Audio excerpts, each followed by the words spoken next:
السلام عليكم ورحمة الله وبركاته. حلم شخص عثر على الذهب في المنام، ورؤية شخص تعرفه يحصل على الكثير من الذهب في الحلم بيدل على حمله الأمانة الكبيرة. ومن رأى شخص غريب عثر على الذهب في المنام بيدل على العهود. بتشير رؤية إيجاد شخص ذهب ضائع في الحلم على نيل المساعدة من أحد للخلاص من الكرب والشدائد. من رأى شخص من أقاربه عثر على ذهب في أرضه في المنام بيدل على زيادة في العز والجاه. ورؤية عثور أحد الأقارب على صندوق ذهب في الحلم بيدل على الحصول على الميراث. أما رؤية شخص يجد على عقد ذهب في الحلم بيدل على معاشرة أهل السلطة والسيادة. من رأى امرأة تحصل على خاتم ذهب في المنام بيدل على حدوث المناسبات السعيدة. عثور الأب على ذهب في المنام بيدل على تيسير الأمور بعد العسر والمشاكل والتعب.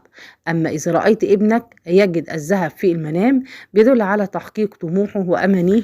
فسر ابن سيرين العثور على الذهب في المنام بالأرزاق والأموال التي تجلب الهم للرائي.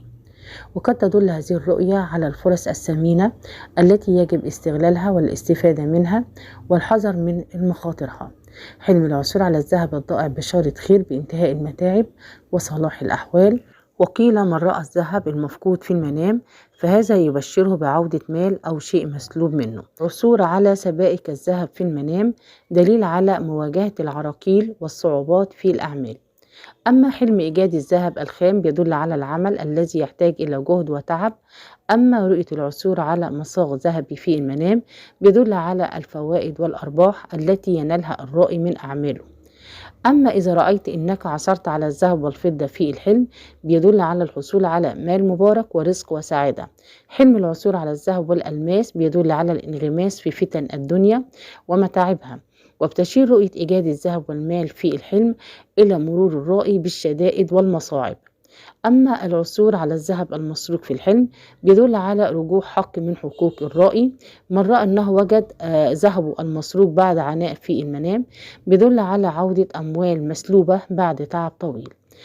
ده كان تفسيرنا النهاردة، أتمنى يكون التفسير عجبكم، والسلام عليكم ورحمة الله وبركاته.